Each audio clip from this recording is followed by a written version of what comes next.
As the president was coming down from Houston Street making his turn, it was about halfway down there, I heard a shot.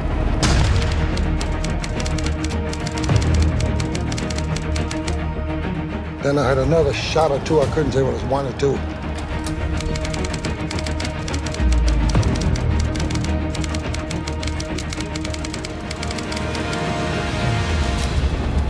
People were screaming. It was utter chaos. Everybody was laying flat on the ground almost.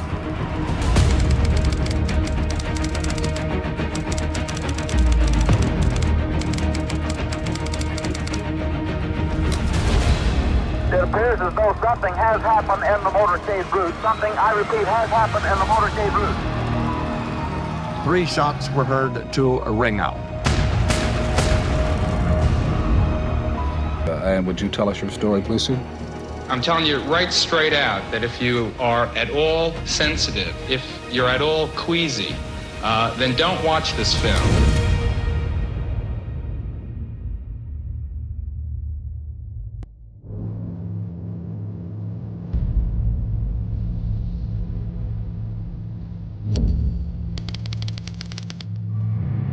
President Kennedy went to Texas to take his program to the people.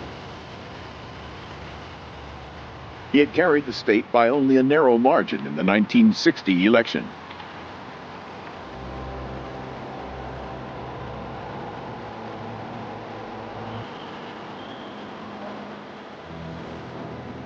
Traveling with the presidential party are Vice President Lyndon Johnson and Mrs. Johnson, and Texas Governor John Connally and Mrs. Nellie Connally.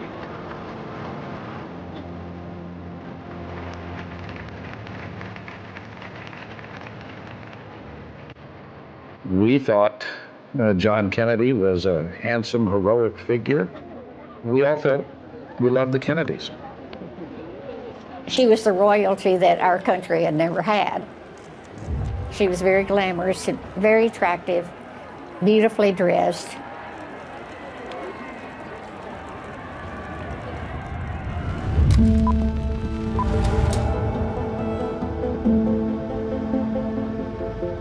I love that man, my family loved that man, there were millions, I'm sure, love that man. He was an inspiration to the youth of America. I believe it's the first time that in this country we had a president as young as Kennedy was. My grandfather had been taking home movies since the mid-1930s. He loved taking home movies, and he took them of everything. When he was looking to buy a camera, he came in, says his name was Abe Zapruder, and he says he's looking for a camera, and pulled off a camera off the shelf. It was an 8mm, and it was a Bell & Howell. So he bought the camera from me. I guess the price was right.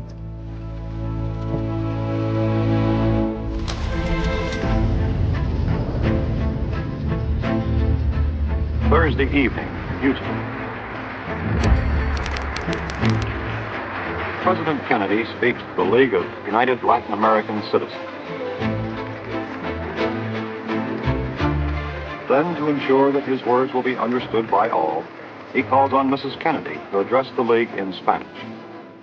Estoy especialmente contenta de estar con ustedes, que forman parte de la noble tradición española que hoy se mantiene viva y vigorosa. She spoke crisp Spanish, very simple little speech, but got a big hand from it. I remember the president in the background looking a little lost and out of place. Crowd there was, I'm sure, over capacity. When he walked into our banquet, everybody went wild, hollering, "Viva Kennedy, Viva Kennedy."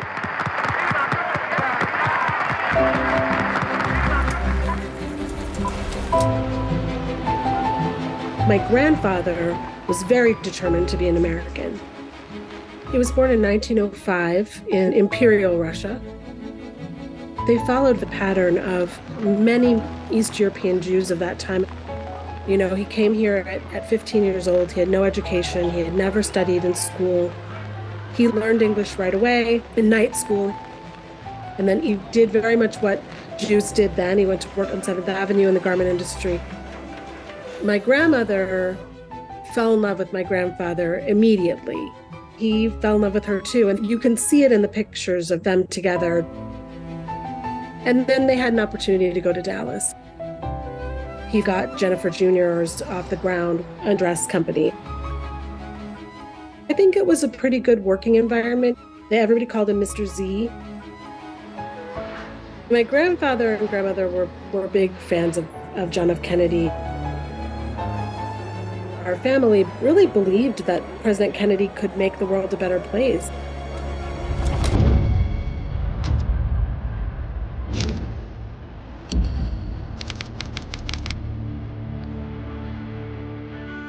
Friday morning, November 22nd.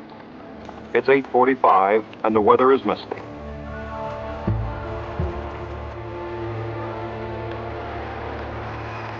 In spite of the weather, a large and exuberant crowd turns out to see and hear the president. The president appeared in the parking lot that morning without Mrs. Kennedy. There was some obvious disappointment in the crowd, and he made a nice remark. There are no faint hearts in Fort Worth, and I appreciate your being here this morning. Mrs. Kennedy is organizing herself. It takes longer. But of course she looks better than we do when she does it. But we appreciate your welcome.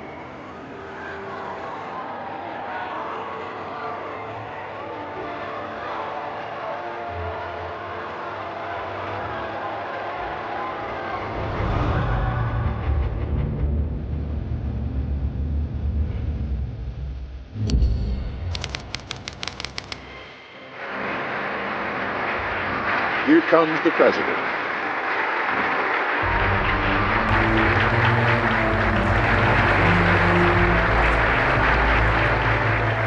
And that's Mrs. Kennedy coming in. And for the ladies in the audience, she's wearing a pink outfit trimmed in black. 2 years ago, I introduced myself in Paris by saying that I was the man who had accompanied Mrs. Kennedy to Paris. I'm getting that same sensation as I travel around Texas.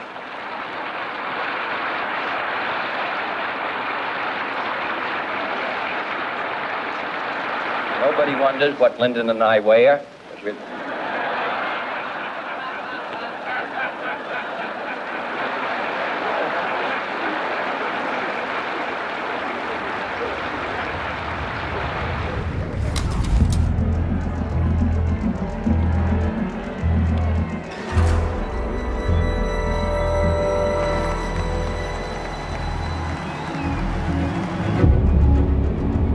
Friday morning, the presidential jet leaves Fort Worth with a short flight to Dallas, where the president has a scheduled luncheon address.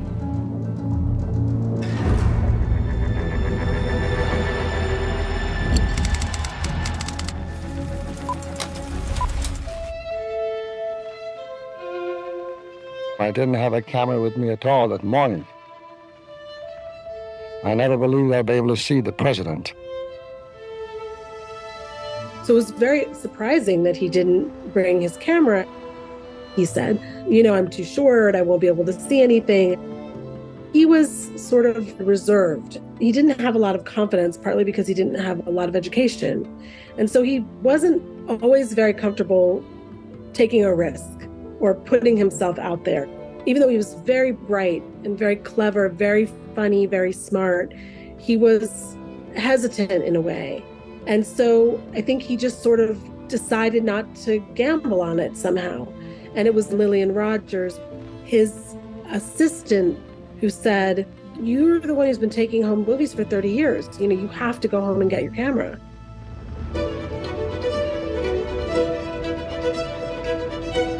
I believe I wouldn't have had the pictures at all if it wasn't for my secretary, Mrs. Rogers, who made me go home and get the camera. And it really is kind of a remarkable close call, because history would be completely different if we didn't have that film.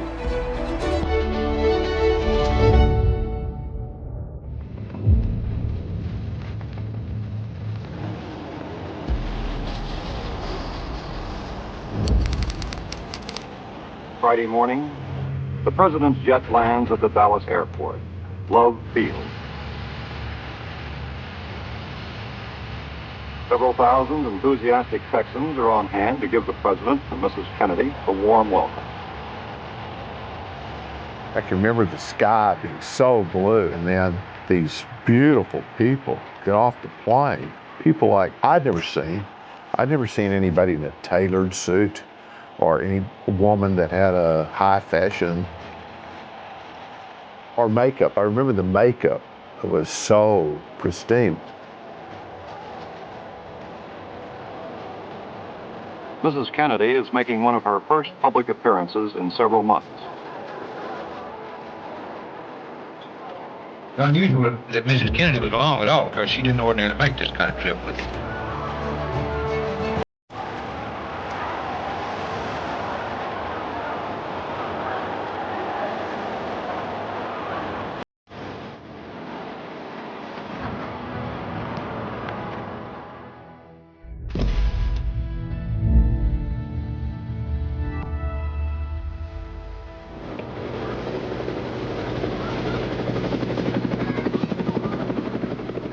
Mrs. Kennedy, in August of 1963, was pregnant, and we were up on Cape Cod, and she all of a sudden began having labor pains when the baby was born. She named him Patrick Bouvier Kennedy.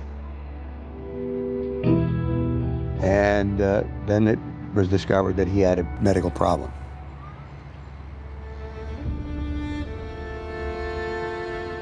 Unfortunately, he died about another day later. And they had a funeral service in Boston, and he was buried in Boston.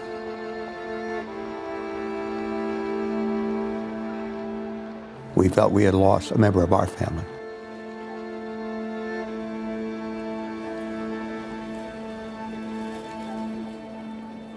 She remained in a very saddened, depressed state for a long time.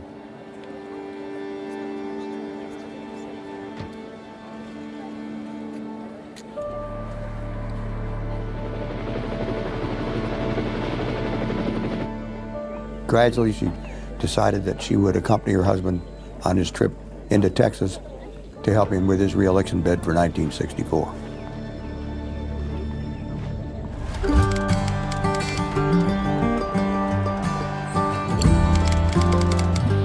Although the president is running behind schedule, he pauses momentarily to shake a few hands. What surprised me a little bit was that Mrs. Kennedy followed right along. Didn't usually go into a crowd like that, but in this occasion she did. My aunt and her best friend went down to Love Field to greet the president and the first lady when they arrived. My aunt remembers everyone pushing to see the president, and she just was stunned by how handsome and charming he was. And my Uncle Myron, who was watching the motorcade from his office overlooking Main Street. My grandfather was at Jennifer Jr.'s. It was just across the way from Dealey Plaza. Pretty much the whole factory and went down to see the president. They closed the office at lunch, and everyone went down.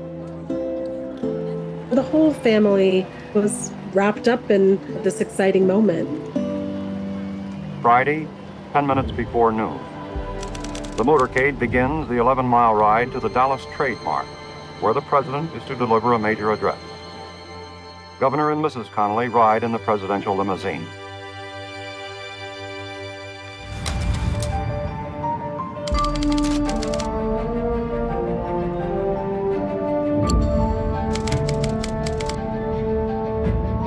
After coming back with my camera from my house, I went downstairs. It was around 12. And I was looking for a place where it'll be good enough to take pictures. I've changed the place 3 times. One place I couldn't stand very erect. Another place, a tree was in my way. And finally, I picked the very spot I stopped at. And we decided that would be the best place because it said you can get up here, you'll be above everybody. No matter how many people were down here, you don't have anybody blocking your view. He had vertigo, though.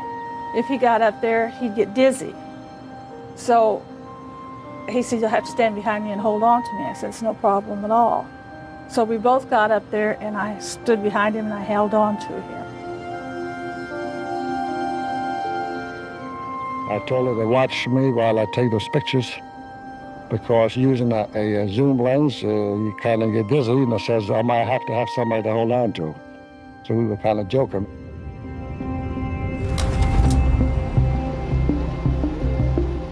It had been raining, a slight drizzle. And because of that, the supervisor called to see what the weather was like and to make a determination about whether or not we would leave the bubble top in the car. Now, the bubble top is simply a piece of glass.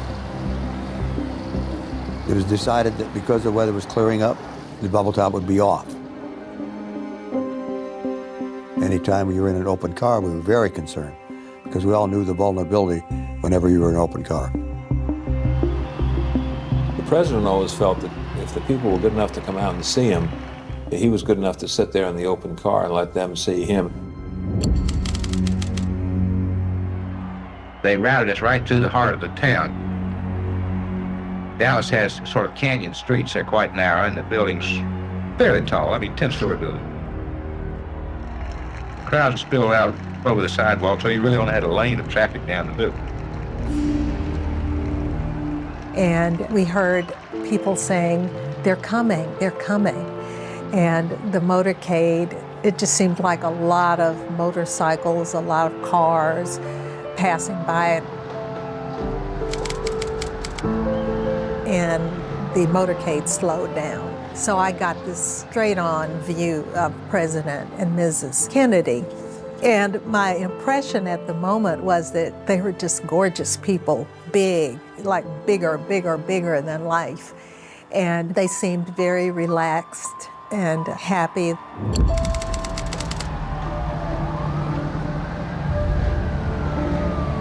The President's car is now turning onto Elm Street, and it will be only a matter of minutes before he arrives at the trademark. He started to accelerate, just barely. About 50, 60 feet down Elm Street, I was looking to my left to a grassy area. There were very few people in that area. Some people there taking pictures. And then I watched for the arrival of the cars. I saw the motorcycles, and then the car approached. As they turned, I started shooting the pictures. And he says, okay, here we go. That's when I remember we started actually doing the filming. And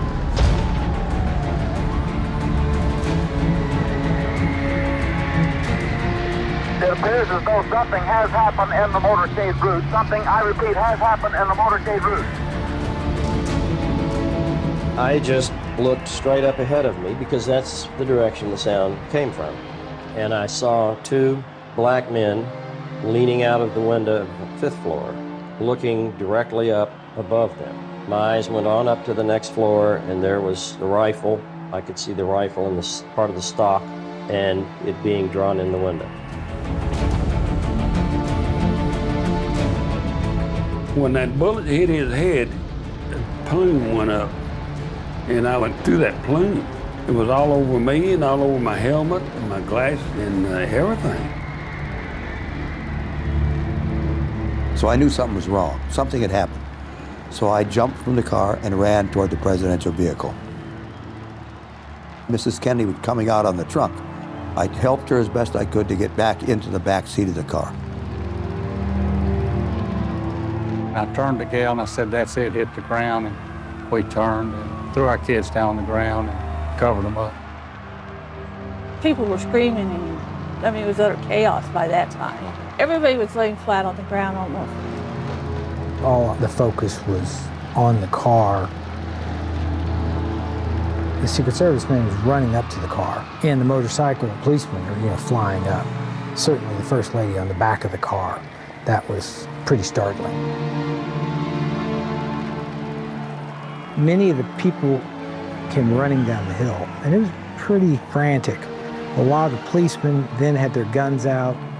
Motorcycle policemen were up on the grass. People were running. And then I got off the concrete block and I was walking back to my office. I was still screaming, "They killed him, they killed him." The people in the front kept on asking, "What has happened, what has happened?" But I just kept on yelling, "They killed him."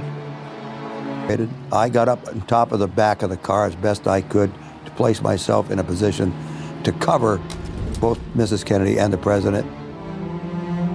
If they were going to shoot into the car, they were going to have to hit me. I guess we were traveling maybe as fast as 80 miles an hour as we went to a hospital.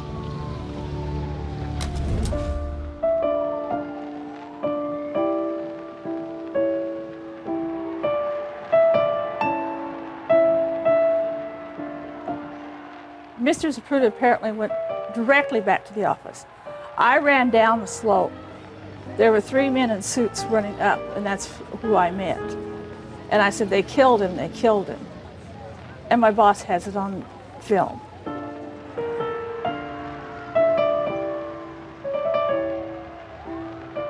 Well, I was in a state of shock when I got back. I was kicking and banging at the desk. I couldn't understand how a thing like this could happen. I personally have never seen anybody killed in my life. And to see something like this, shooting a man down like a dog, I just couldn't believe.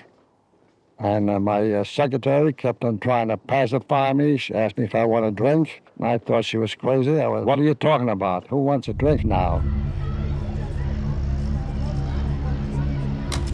I was interviewing anybody I could find. And one of them I was interviewing said, "Well, our boss has film of it." I said, "Really? You know, where is he?" And it turned out he's in the very next building from me, where the shots had been fired. He was a dress manufacturer. I said, "Take me to him." His camera was right on top of a filing cabinet. And I told him, "We'll take it to the Times Herald and develop the film." "No," he said, "I want to give it to the FBI or the Secret Service." On television, they were saying Kennedy has been wounded, perhaps fatally. In Dallas, Texas, 3 shots were fired at President Kennedy's motorcade in Dealey Plaza. The first reports say that President Kennedy has been seriously wounded by this shooting. But Zapruder said, no, he's dead. I know he's dead. I was watching through the viewfinder, and I saw his head explode like a firecracker. I called the office, and I hear screaming and turmoil. And I said, "What's going on?" She said, "Oh, Mr. Schwartz, the police are here with shotguns." I said, "What are you talking about?"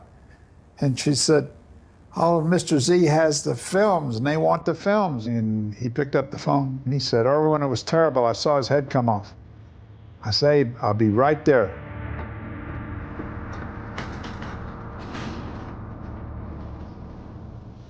When I got off the elevator, there were 2 policemen there, with shotguns.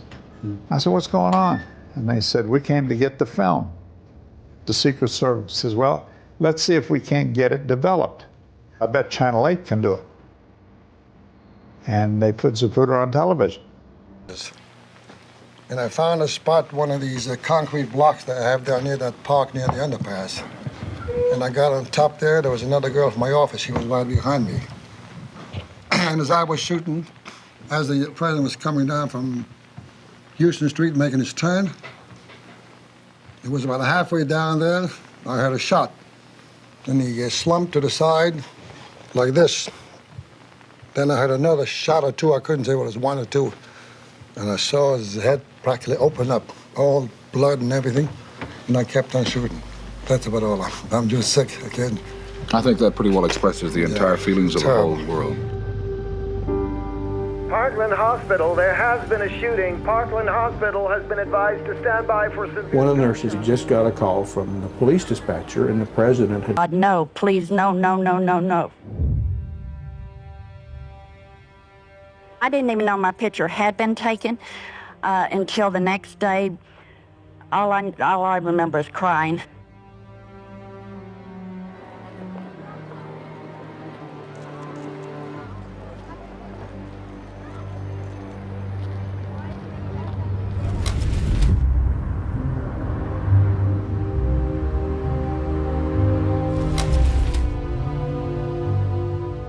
I'm in my office in the LA Bureau, and I suddenly got the shout, Dick Kennedy's been shot in Dallas. and New York said, how fast can you get to Dallas?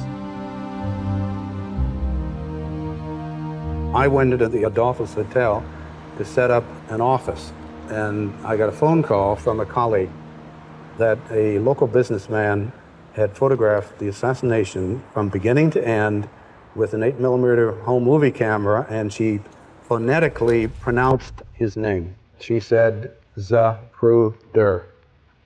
And I picked up the Dallas phone book and ran my finger down the Z's, and there it was, Zapruder, Abraham. I called him, no answer. I called every 15 minutes for the next 5 hours. You have the film in your camera. Yes, I brought it on the studio now. We'll try to get that processed and have it as soon as possible. They were trying to develop those pictures, but they couldn't develop them because they were colored pictures. And we had to go to Eastman. The FBI said, we want you to shut your machines down and process the film we have here. It took quite a few hours till we got those pictures developed. It was about 9:30 that night. And that's the first time I saw these pictures. Then Zapruder's film came on, and number one, it was needle sharp. Two, the color was beautiful. The focus was locked in perfect. All during the movies, there's not a sound except the projector. And when the projector was turned off, it had to have been 3, 4, or 5 seconds like this, nothing, when one voice said, "My God." I had 3 copies made, plus the original. One was given to the Secret Service in Dallas. One copy I brought to the FBI, and the 3rd copy I had for myself. And Zapruder had signed something, and he left. And Zapruder and I walked out in the street. We said, what a night. And he went home, and I went home.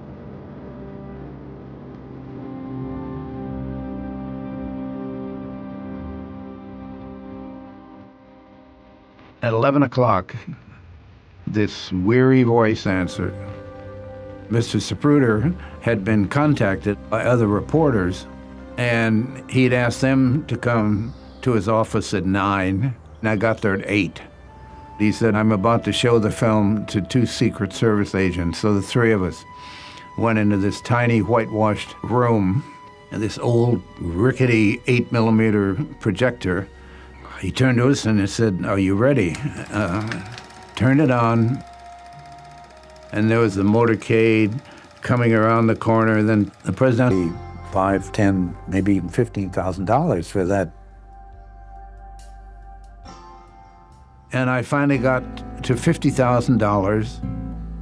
And I said, if we have to go any higher than that, I'm going to have to call New York. He looked up at me and he said, let's do it.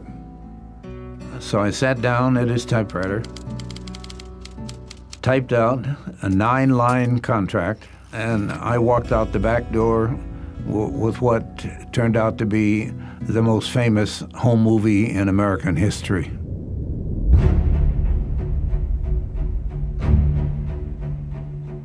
It was then determined that Vice President Johnson needed to take the oath of office. I received a message. Mrs. Kennedy wanted to see me, and she simply reached out her hand and took my hand and said, what's going to happen to you now, Mr. Hill? And I told her that I would be okay. It was rather strange that she should think of me at this particular time when she was so concerned about what was really happening with her husband. But it was very, very nice, very thoughtful. I guess the real legacy will be that I tried, but I failed in attempting to intervene between the president and the assassin.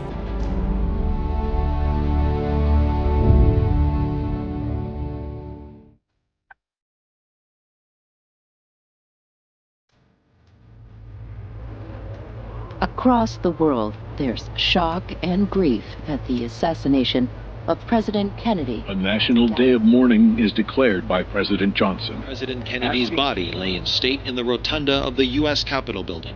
1 million people lined the funeral route before President John F. Kennedy was laid to rest at Arlington National Cemetery in Virginia.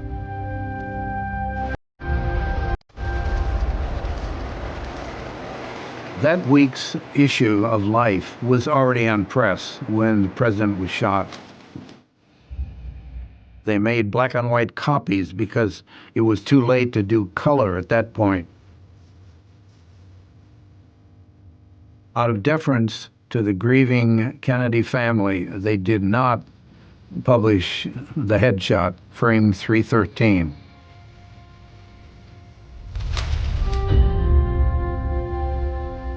A copy of the film that went to New York was then seen by corporate executives, not only editors. They were so stunned, they decided they wanted to buy all rights.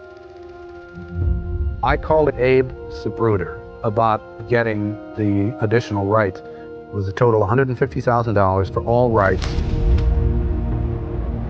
Hello, police operator. Well, we've had a shooting out here. Police officer, somebody shot him. It's in a police car. Number 10. At the Texas Theater in the Oak Cliff section of Dallas, a 24-year-old man suspected of the assassination of the president has been arrested. Lee Harvey Oswald is also accused of shooting dead a Dallas police officer, J.D. Tippit, while making his getaway.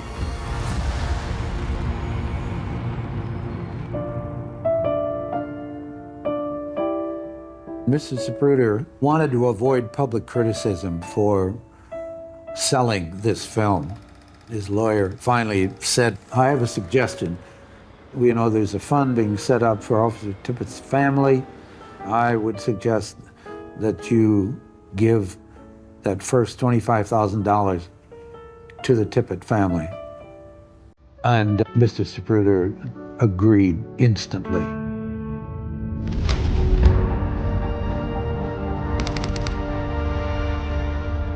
The Warren Commission has today concluded that the assassination of President John F. Kennedy was the work of lone gunman Lee Harvey Oswald. No evidence was found of a conspiracy to kill the president, nor was there evidence of a conspiracy behind Oswald's murder 2 days later by nightclub owner Jack Ruby, who fired the fatal shot inside the precincts of a Dallas police station. The Warren Commission noted Mr. Abraham Zapruder's home movie as being most helpful in establishing what happened when the president was killed. When President Kennedy was assassinated here in Dallas, Abraham Zapruder was standing on this concrete parapet with an 8mm camera. And with that camera, he recorded the tragedy. Mr. Zapruder, certainly no one had a better view of the assassination than you did. Did you then, and do you now, agree with the findings of the Warren Commission? Yes, I absolutely do. In fact, I'm more convinced now because of these controversial publications coming out. I took more of a little interest to read it more carefully, and I find that the findings of the Warren Commission are more substantial than their doubts. They have no facts, no reason to believe that there was somebody else. They're just picking, or rather looking at the hole instead of the donut. Despite the Warren Commission finding, conspiracy theories continue. Critics claim Life magazine's refusal to publicly release the Zapruder film is part of a high-level cover-up. I think for my grandfather, it was largely a matter of feeling that he could trust Life magazine to handle the film with care and with responsibility, and that it would be protected and it wouldn't be exploited, which was a very great fear of his. But then gradually, bootleg copies started to get out, they started to circulate.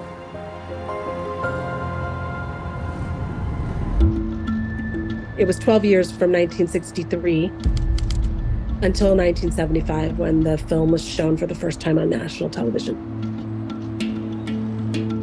The very idea that something of this magnitude could be kept from the American public for 12 years is astonishing. I'm telling you right straight out that if you are at all sensitive, if you're at all queasy, then don't watch this film. Just put on the late night movie because this is very heavy. It's the film shot by the Dallas dress manufacturer Abraham Zapruder, and it's the execution of President Kennedy. And now, at the bottom of the screen, the headshot. That's the shot that blew up his head. It's the most horrifying thing I've ever seen in the movies. Now, the Warren Commission said that all of the shots were fired from behind by Lee Harvey Oswald, and as you could see clearly, the head is thrown violently backwards, completely consistent with the shot from the front. I had this treasure. I was going to share it. I was going to get people to believe what I believed, and we were going to rewrite history together. I'd like to know, Mr. Zapruder, your 8mm film lends support to several theories and is the basis for the present controversy surrounding the assassination. That shots came from someplace other than a book depository building. No, as a matter of fact, I heard some comments about us, and I went back to the place where I stood when I shot these pictures. I believe I would have heard different sound, a shot coming from my right ear. The shots would have sounded much different. I did not hear any different shots. They have no substantial evidence of any second party being involved or conspirators being involved, yet they write about it. Sensational literature. That's what I think. And after weeks and if not months of our own probe and talking to everybody, I came reluctantly to the conclusion that Lee Harvey Oswald alone, acting alone, killed John Kennedy, the greatest man on earth.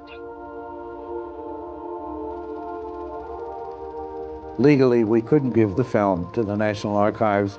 We had to give the Zapruder family an opportunity to buy it. And in the end, we decided to return it to the family for $1. Later, the arbitration between the federal government and the Zapruder family took place. And then one day, I opened the paper and I see the family has just gotten $16 million for the film. The financial outcome was perfectly fine. There was no celebration. This is what the arbitrators have decided. It seems fair. Over time, that film became less and less ours and more belonged to the American public. The film speaks to the total frailty of human life. Everything changes. And that it could happen to them. The most beautiful, powerful couple in the world. He's gone, he's dead, and she's sprawled on the back of the car. People say that the 1950s ended when Kennedy was assassinated, that these editors at Life magazine, these white guys in their ties, that they were the ones who were deciding what the American people should and shouldn't see. But by 1975, that was over. That was over. Abe Zapruder was stunned by what had happened. You have to keep remembering, we have all seen the film. Abe Zapruder saw the president being murdered. And in many ways, I don't think he ever quite got over that experience. Mr. Zapruder, have you taken any more movies since that fateful day here? No, I'm sorry to say, I used to be an ardent movie taker, and after that tragedy, somehow I lost, I don't know what to call it, appetite or desire to take pictures. I'm sorry, I have beautiful grandchildren growing up. I love to take some movies of them, but somehow I'll have to get back to it, but somehow I just didn't have the desire to do so.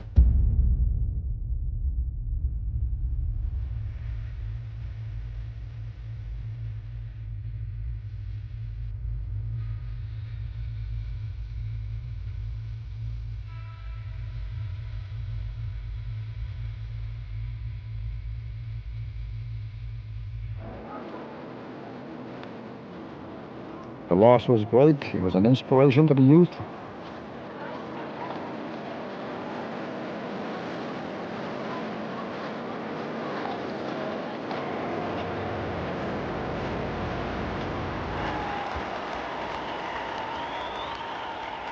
And I believe that our country wasn't what it is, strong, that it could withstand a shock like this. Would this be in another country where they have a one-man government?